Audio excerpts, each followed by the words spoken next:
President. Mr. President, the Supreme Court issued a ruling declaring the impeachment complaint against Vice President Sara Duterte unconstitutional last July 25, 2025. Am I correct? That is correct, Mr. President. And some of our colleagues, some senators, criticized that such decision undermines the separation of powers. Does the chairperson agree with this position, Mr. President? This representation, you mean? Yes. Well, I manifested my position on the floor, and therefore that's on record, Mr. President. I forgot what was your manifestation, Mr. President. Well, Mr. President, our position, and we continue to share this position, continue to hold on to this position, is that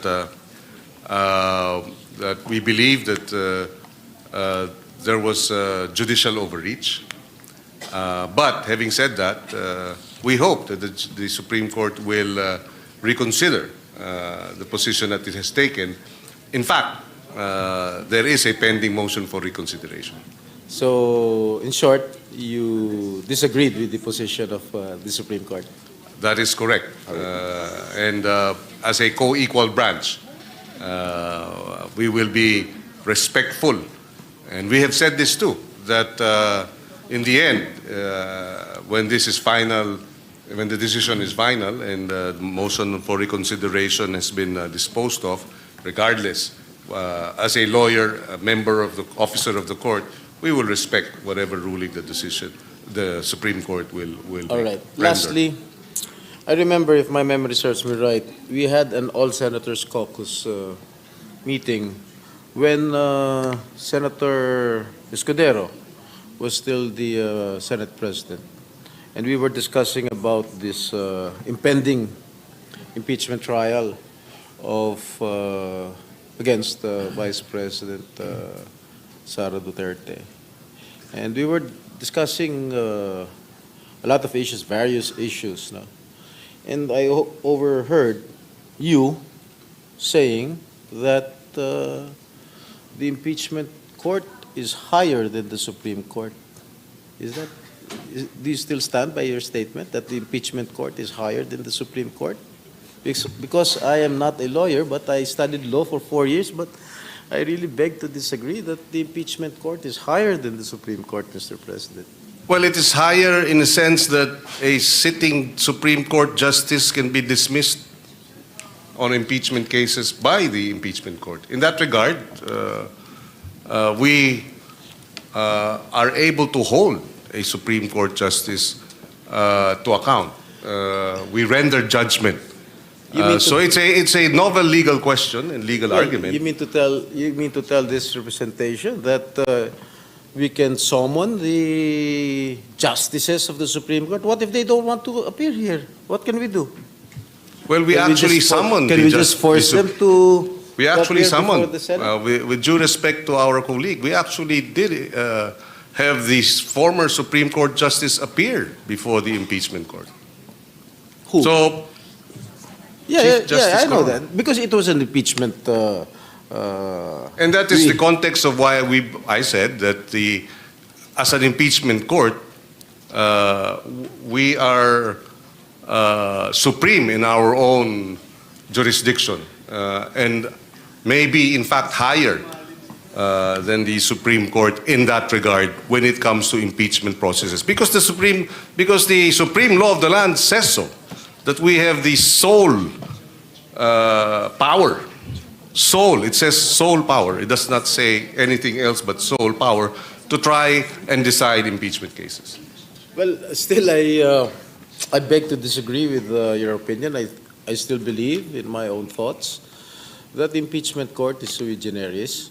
And I think the impeachment court is sui generis. And I believe that the Supreme Court is still higher than anyone else, any court in particular, including the impeachment court. In fact, Mr. President, in the impeachment case of Chief Justice Corona, when the Supreme Court issued a temporary restraining order, an injunction as to the bank accounts, I will remember this because uh, the late Senator Enrile, who was our Yes. presiding officer, opted for us to vote on whether or not we would respect the ruling of the Supreme Court. In that regard, the vote was to respect the ruling. I think that was only a resolution issued by the Supreme Court. It was not a decision. No, it was a vote by the, I was there, Mr. Yes, President. I was also there. Yes, I you was were also there. part We of the- voted I was to also part of respect. the We impeachment voted to trial. respect 12-10. We voted to respect the Supreme Court ruling. Yes, In I other know. words, we could have voted not to. But of course, that was not the case.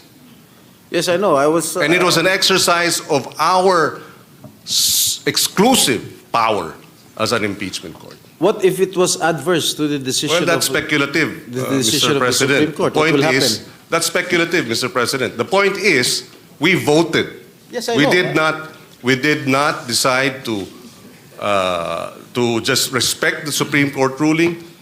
We voted as an impeachment court. Yes, I we was- exercised our authority as the supreme or the sole power, having the sole power and sole jurisdiction to try cases. Yes, I was also one of them who voted to respect the decision or the resolution of the Supreme Court not to open the foreign, I think it was the foreign bank accounts of the late Chief Justice Corona. What I'm asking, kung sakasakali, what if the vote was overturned? I mean, 12-10 in favor of not respecting the opinion of the Supreme Court. What will happen? Well, it's speculative, Mr. President. It didn't happen, so. Yeah. Being a lawyer, maybe you can educate this representation because I am Well, not also a lawyer. being a lawyer, if it's a speculative, if Maybe we I'm being can- asked to answer a scenario that's speculative, I'd rather wait for the actual case. In this actual, and what I'm citing is the facts that when the Supreme Court ruled to enjoin us from opening, accessing the bank accounts, we opted to vote whether we would respect the Supreme Court ruling or not.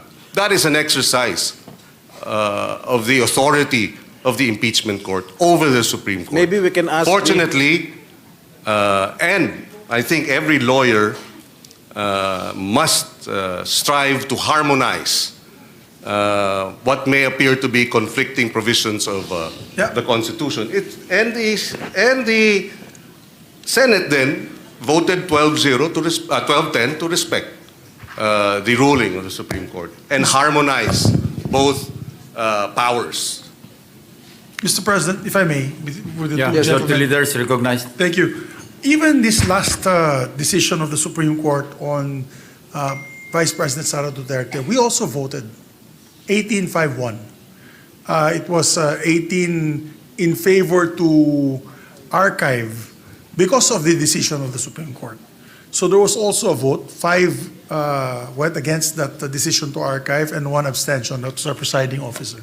So we also voted at that And time. that is the exercise. That is and I agree. That is an exercise of the impeachment court, and therefore it decided to archive the case in that regard. Oh, sorry, the vote to archive was not done by the impeachment court. It was done in plenary. Yes, so that would be a different set of facts. All right. Okay, Mr. President. Does the Supreme Court has the authority to review the impeachment proceedings for grave abuse of discretion, for example? Final yun eh, unappealable yun. The Supreme Court has the power to exercise.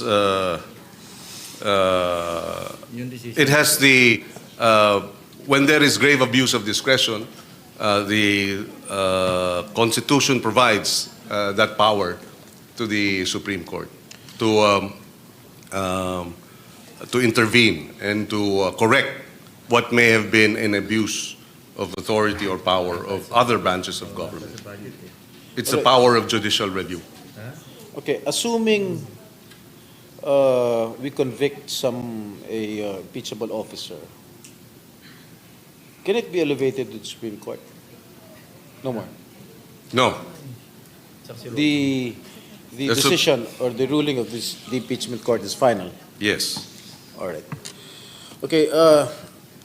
Again, maybe you can ask the opinion of maybe the court administrator or the justices of the Supreme Court here present with regard to my question propounded to you, Mr. President, with regard to the who is higher, the Supreme Court or the impeachment court. Well, I think considering that there is still a motion for reconsideration on the positions taken by the House of Representatives, and there is a pending case, then they would prefer, yes, kulang daw ng 12. But kidding aside, it would be sub judice. Okay. Anyway, that's all, Mr.